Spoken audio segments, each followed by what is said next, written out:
Olá a todos, meu nome é Júlia Crispim Brandão. Eu estou aqui para apresentar para vocês o segundo episódio da nossa série Educação para Todos. Nesse episódio, estarei entrevistando a advogada Maria Gabriele Brandão. Ela é formada em Direito pela Universidade de São Francisco de Bragança Paulista e pós-graduada em Direito do Trabalho e Processo do Trabalho pela PUC Campinas. Ela advoga há 4 anos e reside atualmente em Bragança Paulista, mas é da cidade de Bom Repouso, Minas Gerais. Olá, Gabriele, seja muito bem-vinda. Eu gostaria de agradecer a sua presença em nome do meu grupo e dizer que é um prazer estar aqui com você para falar sobre um tema importante, que é a educação inclusiva. Olá, Júlia, eu que agradeço o convite. Me senti muito privilegiada por poder falar de um assunto tão importante na sociedade hoje. Sim, também acho. Gabriele, para a gente começar, a nossa primeira pergunta é: você acredita que existem leis suficientes que amparam os deficientes ou o nosso sistema ainda possui um déficit em relação a essa parcela da população? Suficientes, eu acredito que não. Ainda temos muito que evoluir. No entanto, a gente não pode deixar de olhar o que a gente já conseguiu até hoje. A gente tem leis, a gente tem Constituição Federal, temos o Estatuto da Pessoa com Deficiência, inúmeras leis complementares que garantem o direito da pessoa com deficiência. O que falta, na verdade, não são leis, faltam a efetividade das leis. De nada adianta o Poder Legislativo criar leis e instituir novos deveres e direitos se não tivermos políticas públicas que as executem, que as fiscalizem. Então, ao meu ver, o problema não está na criação de leis, está na falta de efetividade dessas leis. Sim, eu vejo muito isso no Brasil. Existem leis para muitas coisas, só que elas não são aplicadas, ou quando são, não são fiscalizadas, o que dificulta, né? Exatamente. E no caso da pessoa com deficiência, isso parece muito maior, porque a gente vê direitos que poderiam ser aplicados e não são. Então, a questão não está na falta de leis, está, como eu disse, na falta de efetividade dessas leis. Políticas públicas que as executem. Sim, com certeza. O que você acha sobre o direito à educação para crianças e jovens especiais só ter sido incluído na Constituição em 1988? Se hoje, em 2021, que nós conversamos sobre esse assunto, a gente poderia falar, foi tardio o direito da pessoa com deficiência somente ter tido atenção em 1998. No entanto, a gente precisa olhar a questão social, a realidade e a evolução histórica do direito da pessoa com deficiência. A pessoa com deficiência, lá na Idade Clássica, na Idade Média, ela era tratada como uma pessoa, um castigo divino, uma pessoa impura. E isso percorreu por muitas décadas. Até quando a gente chega no século XX, que soldados voltam da Segunda Guerra Mundial, muitos mutilados, sem braços, sem pernas, e essas pessoas, elas são vistas como guerreiros que voltaram ali, que têm toda a admiração. No entanto, essas pessoas não são acolhidas, não sabem, não tem como ser acolhidas pela sociedade no sentido de adaptação. O deficiente é visto de uma forma diferente. Então, ali a gente volta um pouco a atenção que precisa de normas, precisa de regulamentos que garantem o direito à pessoa com deficiência. Então, assim, a Constituição Federal, esse processo de redemocratização que a gente teve em 1988, ele foi uma visão da sociedade naquele momento. Então, quando a Constituição ela prevê o direito da pessoa com deficiência, ela traz junto também a dignidade da pessoa humana, direitos fundamentais, traz inúmeros outros direitos. Então, de nada adiantaria se tivesse sido previsto muito antes, se a sociedade não aceitasse. Então, a gente tem que mudar um pouco o entendimento da sociedade para a gente conseguir que isso fosse realmente efetivo, né? A mesma questão da efetividade. Então, é um contexto social que precisava naquele momento. Quando você fala isso, é muito interessante, porque às vezes a gente vê de um ponto de vista, mas quando a gente olha um pouco mais para trás, né, é tudo uma questão de como olhar a situação, né?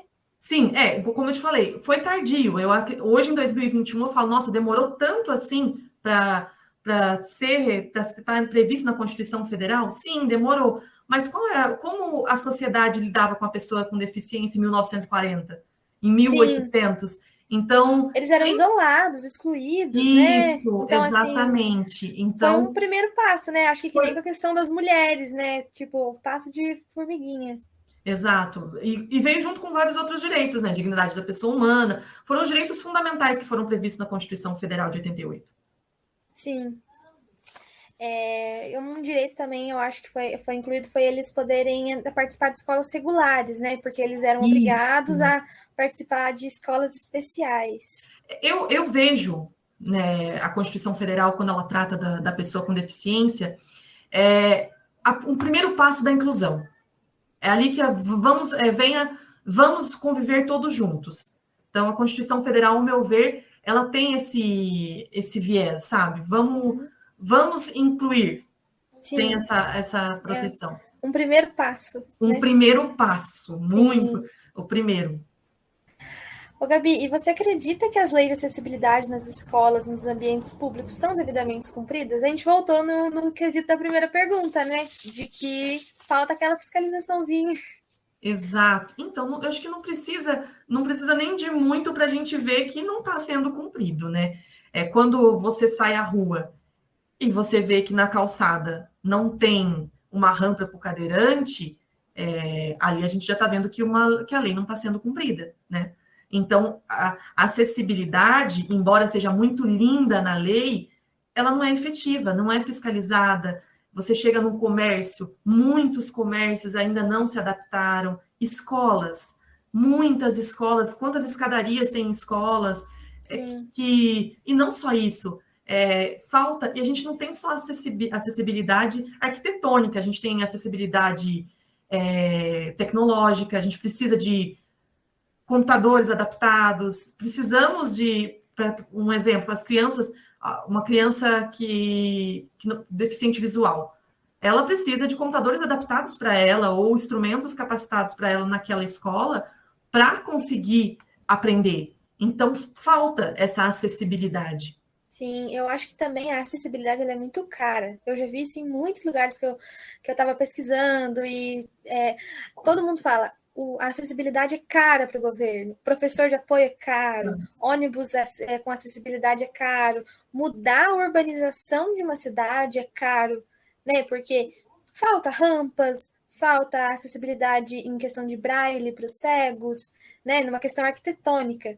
E você Sim. mudar tudo isso é caro. Você pagar professores a mais é caro. Isso. E aí a gente volta à questão do contexto social como importante. Por que que tudo isso... hoje, se você vai fazer uma escola, você vai pensar na acessibilidade. No Sim, passado não se pensava nisso. Hoje eu vou fazer uma casa, eu vou fazer um condomínio, ele tem que ter rampas, ele tem que ser acessível. No passado não era assim. Então, tivemos essa grande evolução. É caro fazer? É caro, mas temos que incluir. sim. Então, é necessário. E outra, quando a gente fala na questão principalmente de governamental, é necessário investir nisso. Uhum. Precisamos que seja investido. Eu acho que se as pessoas cobrassem mais também, né? O governo, porque as pessoas não estão em cima, né? Sim. Porque se as pessoas deixam passar os seus direitos e acabam deixando passar certas situações, o governo não vai cobrar por si só, porque para ele é muito cômodo Não, deixar as coisas não. como estão, né? Não, um exemplo mesmo é a própria Constituição, o direito da pessoa com deficiência, ele foi incluído na Constituição Federal devido a grandes movimentos de associações de pessoas com deficiência. Ou seja, houve um movimento ali para que isso fosse incluído. Então, é necessário que as pessoas cobrem, é necessário que as pessoas saibam os seus direitos. Então, é importante isso. Sim, as pessoas perderam um pouco a noção do seu poder, do E poder que a voz, né, que a junção pública, que as manifestações, assim, que as pessoas realmente se impõem perante o governo, são efetivas. Já foi muito efetivo no passado. No entanto, que a maioria dos direitos que a gente conseguiu, as pessoas estavam lá e os policiais em cima, e, tipo assim, as pessoas sendo tendo muita represália, e as pessoas lutaram para ter esses direitos. E hoje em dia a gente tem, só que a gente não luta para que eles sejam aplicados. Exatamente. E quando a gente fala da pessoa com deficiência, isso é ainda mais gritante, né? É uma coisa que é necessário. Precisamos dar essa atenção. Sim, com certeza. Tem que existir esse movimento. Com certeza. Gabi, e o que você acha da nova lei proposta pelo nosso atual presidente, Jair Bolsonaro, que quer a volta das escolas especiais? Progresso ou retrocesso? Porque a gente acabou de falar que em 1988 eles tiveram o direito de ir para a escola regular. Agora, 2021, já volta de novo para a escola especial. O que a gente faz? Então, uma pergunta bem polêmica, né? Sim, com certeza. Eu acho que essa pergunta ela vai gerar algumas divergências e é normal. Acho que enquanto estivermos discutindo sobre esse assunto, acho que é muito importante. No entanto, essa lei, quando a gente olha assim, ela fala o seguinte: é uma política nacional de educação especial, equitativa, inclusiva e com aprendizado ao longo da vida. Olha que coisa linda! Você olha assim na lei e fala, que lei inclusiva! Que lei sensacional! Sensacional! Você vai e fala, nossa, a primeiro momento, quando eu li ela, assim, a primeiro momento, eu falei, tá, calma aí, deixa eu ver se eu entendi. Tá tudo, os termos estão bonitos, né, aqui. A gente não entende de lei, né, Gabi? É difícil, por exemplo, para nós leigos, ler uma coisa e tentar, assim, decifrar o que ela quer dizer realmente. E essa lei, ela estava bem bonita. Ela foi... Eu li ela assim e falei, nossa, equitativa, que coisa legal, né? Vai ser uma lei super inclusiva. Assim, não estou criticando as escolas especiais, não é essa a minha intenção, certo? Porém, tivemos uma evolução histórica no direito da pessoa com deficiência muito grande. Para a gente chegar até onde estamos hoje, tivemos um longo caminho.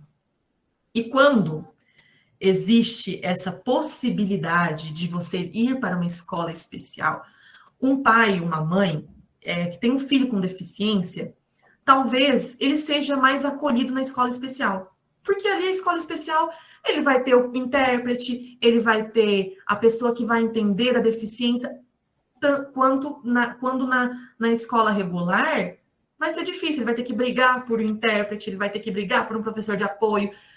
É cansativo para os pais. Vão ter pais que vão falar, cansei, não que eu cansei do meu filho. Sim. Não vou ficar aqui tentando, ele precisa estudar. Vou colocar na escola especial. Tendo matrícula negada, né? Porque em cidades grandes eles negam matrícula. Sim, a gente vê casos. Eu vi uma reportagem esses dias que a mãe tinha o filho autista que tinha tentado matrícula em 7 escolas em São Paulo. 7 escolas. Foi negada a matrícula 7 vezes. Essa mãe, ela fala, cansei, eu não quero, meu filho não consegue estudar numa escola regular, vou colocar numa escola especial. Mas, quando essa criança vai para uma escola regular, não é só a criança que está perdendo. Desculpa, uma para a escola especial, não é só a criança que está perdendo. Todos que conviveriam com ela estão perdendo.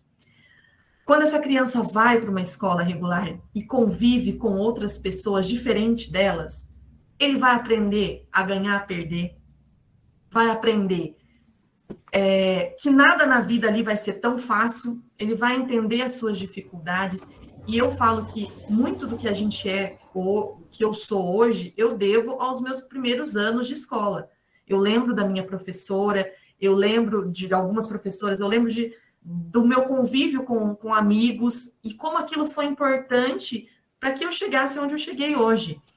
Então, assim, eu devo muito à escola.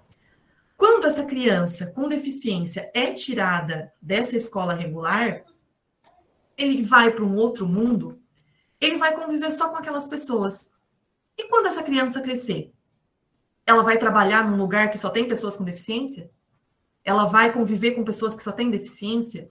Então, é necessário, não só pela criança com deficiência, como para continuarmos lutando pelos direitos da pessoa com deficiência. É necessário que essa pessoa esteja inclusa, esteja junto com as pessoas diferentes delas, para que isso se torne para todos uma coisa vantajosa, um ensinamento, algo valioso, que é o convívio com outras crianças. Sim. Então, respondendo aí a sua pergunta, ao meu ver, é um extremo retrocesso. Você pegar e falar assim, vamos pegar nossa história, amassa aqui, joga fora e não teve nada, entendeu? Sim. A gente volta lá no passado. Eu, como estudante de pedagogia, estando nessa área da educação e, tipo assim, convivendo com meus professores, a opinião na questão de educação é praticamente unânime de que a escola regular é o melhor para os alunos com deficiência. Creio eu que as escolas especiais seriam um ótimo complemento, são um ótimo complemento. As crianças podem ir lá para ter atendimento fonoaudiólogo, para ter atendimento com fisioterapeuta, dependendo da sua deficiência, com psicólogas, para fazer atividades voltadas para o seu desenvolvimento. Só que meio período elas têm que estar convivendo com outras crianças, porque senão elas não vão aprender a conviver em sociedade, entendeu? A gente tem que inserir esses seres humanos em sociedade. Mas eu queria te perguntar uma coisa, na verdade. As escolas, elas não são obrigadas a aceitar os alunos, elas podem... Não é crime, por exemplo, negar a matrícula de um aluno deficiente. É crime. É crime negar. E você ainda tem que dar preferência. Então, se eu tenho lá 10 pessoas e um tem deficiência, eu vou dar preferência para o deficiente. Então, eu não posso, não pode negar. Quando se nega um direito, e aí a gente fala do quanto conhecimento é importante para os pais dessas crianças que têm a matrícula negada. Se teve a matrícula negada, vai na Secretaria de Educação. Secretaria de Educação não resolveu? Processo, procura um advogado, justiça, a gente tem defensorias públicas que pode auxiliar. Precisamos disso. Não pode negar. É necessário a inclusão. Porque é fácil para a escola. Educação, né? Tipo, o direito à educação está instruído para todos. Sim, é fácil para uma escola que coloca que não quero receber a pessoa com deficiência, porque eu vou ter que contratar mais 3, 4 professores para conseguir suprir todas as necessidades das pessoas com deficiência dessa escola. Tá, você vai ter que contratar, sim. E aquela pessoa vai precisar de um apoio. É necessário isso. As pessoas não têm consciência, né? Por exemplo, está sendo cometido um crime e ninguém está indo atrás disso e está ficando por isso mesmo, porque eu sempre tive essa dúvida. A gente vê muita reportagem de matrícula negada e de criança sendo, rejeitada por escola e tal, o que é o mínimo, né? A criança só quer ter acesso à educação. Sim. E acaba que não acontece nada, né? Com essas escolas. Eu até estava com essa dúvida, falei, será que isso é crime? Ou eles até podem? Mas, assim, não, é crime, não pode abaixar a cabeça, não pode falar, tudo bem, não quer aceitar meu filho. Não, você vai aceitar meu filho sim, você tem que aceitar. Sim. Então, é necessário essa inclusão. E não podemos sair dali, tive a matrícula negada, não, tudo bem, deixa. E aí a gente volta naquela questão, se você nega 7, 8, 9 vezes a matrícula para uma criança, o pai vai acabar sendo acolhido numa escola especial, e como você disse, não que a escola especial seja ruim, não é isso. Ela é um complemento da escola regular. Sim. Eu, como estudante, sempre tive alunos de apoio na minha sala. Tive alunos surdos, tive aluno com deficiências intelectuais, e isso foi muito importante para o meu aprendizado. Foi muito importante para eu aprender a conviver. Foi importante para eles conviver com a gente, entendeu? Uhum. Eu falo por mim que eu só tive a oportunidade e o privilégio de conviver com pessoas com deficiência na faculdade. Durante todos os anos de ensino médio, fundamental, eu não tive, como não é um passado tão distante assim, mas ainda essa inclusão não era tão evidente. Então, assim, eu fui ter o convívio apenas na faculdade. E como aquilo foi gratificante. Era tão bonito você ver eles se esforçando, tentando e fazendo, às vezes, 20 vezes melhor do que qualquer outra pessoa. Então, sim, foi de muito aprendizado isso para mim. Sim, eu acho que eles precisam, os deficientes, eles precisam ser mais inseridos em sociedade. Só que a sociedade não está pronta para isso. Porque, por exemplo, são pouquíssimos cursos que têm Libras no currículo, por exemplo. Eu já acho que devia ser no currículo desde a educação básica. Porque Libras é uma língua reconhecida como língua oficial no Brasil. Só que a gente não aprende, a gente ensina inglês nas escolas e não ensina Libras, que é considerado uma língua oficial. Só que como que eu vou incluir um surdo numa sociedade, no mercado de trabalho, no mercado de educação, faculdade, se ninguém sabe conversar com ele? Ele só sabe conversar com o seu intérprete. Não dá. Exato. Como você disse, isso seria gratificante para quem pudesse aprender e a conviver com isso. Sim, com certeza. Partindo para a nossa próxima pergunta, o que você acha da lei de cotas, que é um conceito de igualdade ou equidade? E você concorda com essa lei? A lei de cotas, ao meu ver, ela é uma promoção de equidade e de igualdade de oportunidades. Quando você usa o termo equidade, é você suprir um pouco do que a sociedade não consegue para que a pessoa com deficiência seja igualitária nas oportunidades, então seja igual aos outros. Então, a lei de cotas é extremamente importante. Eu tenho uma defesa pessoal com a lei de cotas, porque eu falo que é o que salva ainda muito. Porque quando eu fiz a minha especialização em Direito do Trabalho, eu tive a oportunidade de participar de um recrutamento de uma vaga de PCD, para pessoas com deficiência, né? E nesse recrutamento, chegou um empregador e falou assim, tá, eu quero que vocês recrutem, eu estava participando ali para ver como era a contratação.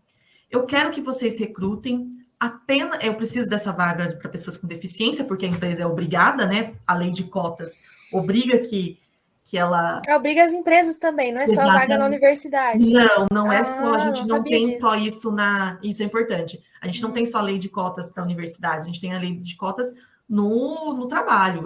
Uma empresa, por exemplo, com 1.500 funcionários, estou chutando aqui porque eu não fiz um cálculo, ela vai ter que ter, em média, 72 pessoas com deficiência. Nossa, é bastante. É bastante.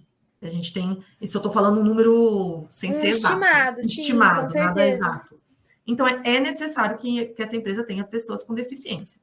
Muitas empresas justificam que não tem pessoas com deficiência para essas vagas. E não tem pessoas com deficiência suficiente para essas vagas.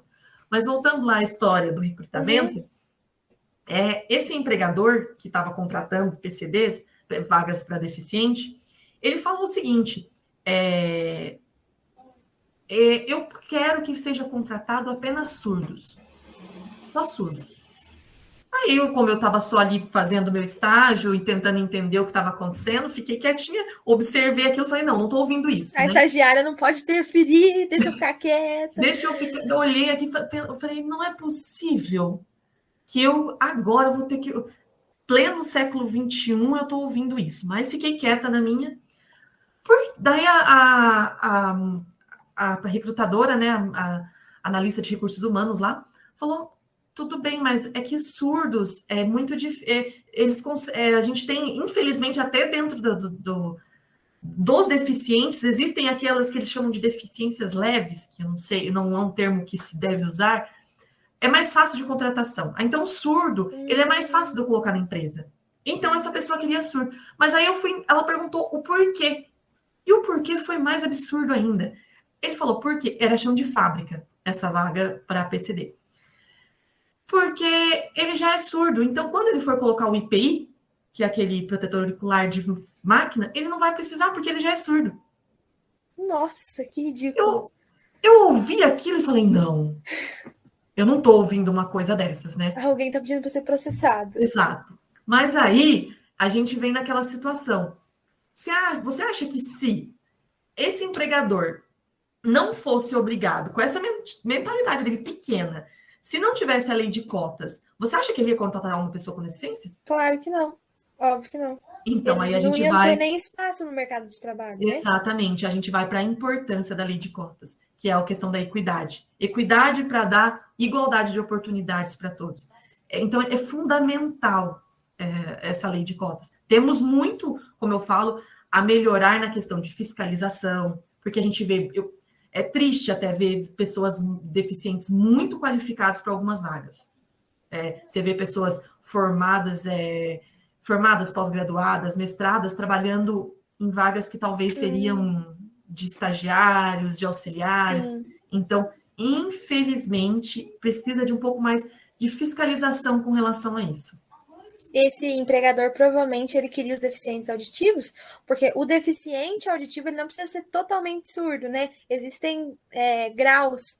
Então, essa pessoa, às vezes, ela só precisa de um aparelho de audição, ela é considerado deficiente auditivo, mas ela não ia, querendo ou não, necessitar tanta acessibilidade por parte da empresa. Para ele era muito cômodo, né? Exatamente, era muito cômodo. Aquilo foi um absurdo. Quando eu ouvi aquilo, e aí a gente volta para a questão, se você me permite, da questão da inclusão. Você imagina a criança que conviveu, a pessoa que conviveu a vida inteira numa escola especial. Ela sai e dá de cara com um empregador desses. Como ela vai reagir? Ela vai voltar para casa frustrada, vai ficar lá, ou ela vai falar, não, já encarei coisa pior.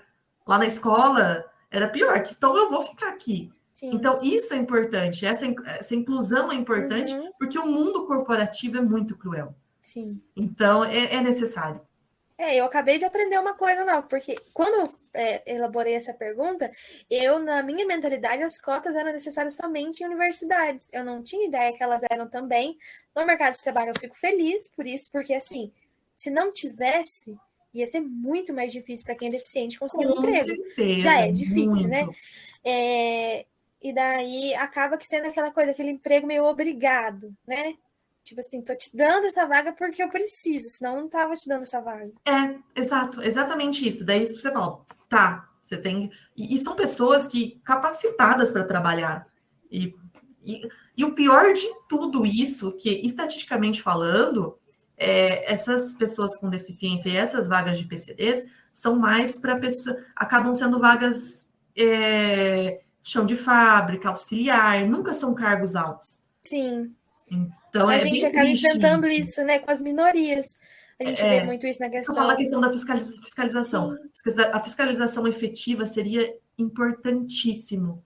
A forma como essas vagas de PCD são divulgadas e como essas pessoas são contratadas também deveria ter mais atenção da sociedade. Com certeza. Eu acho assim, ver pessoas que fazem parte de minorias, como negros, mulheres, deficientes, em cargos de alto escalão é muito difícil, né? Sim. É muito difícil, porque a pessoa tem que lutar. A mulher muito no mundo corporativo, ela tem que trabalhar o triplo para ela conseguir fazer uma vaga que eles dão de mão beijada para um homem, entendeu? E ela não pode ter filhos, principalmente nesse mundo corporativo, assim, de empresas, assim, eu imagino marketing, publicidade, que são mercados muito competitivos, né? Sim. Ela tem que estar lá, ela não pode ter filhos, ela não pode ser casada, porque...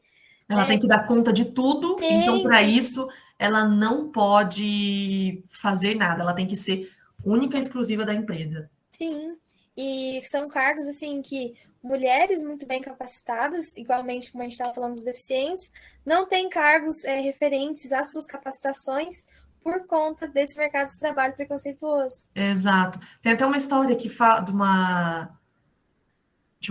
ela era administradora, isso, ela era formada em administração e pós-graduada em recursos humanos. Acho que era isso mesmo, gestão de pessoas, alguma coisa assim. Ela era bem capacitada.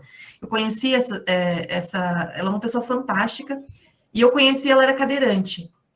E ela trabalhava numa empresa, ela foi contratada para essas empresas de recrutamento, e quando ela chegou o primeiro dia que ela chegou na empresa, ela descobriu que ela ia ficar na primeira sala da empresa, porque a empresa não tinha acessibilidade.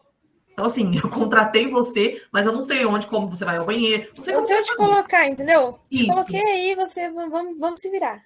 E a função dela dentro da empresa, com toda essa qualificação, era pegar rascunhos de papel, sabe, rascunhos que todo mundo, as pessoas usavam, e cortar e fazer bloquinhos. Nossa. Bloquinhos de anotação. Essa era a função dela. Porque ela tinha que ficar ali, ela não podia movimentar dentro da empresa porque não tinha acessibilidade, mas tinha que ter uma vaga ali para ela. Função. Ela tinha que fazer isso. Então, por que não valorizar? O quanto ela poderia acrescentar na empresa? Ela ficou um dia só. Mas eles não dão nem a oportunidade para a pessoa mostrar a capacidade dela. Isso.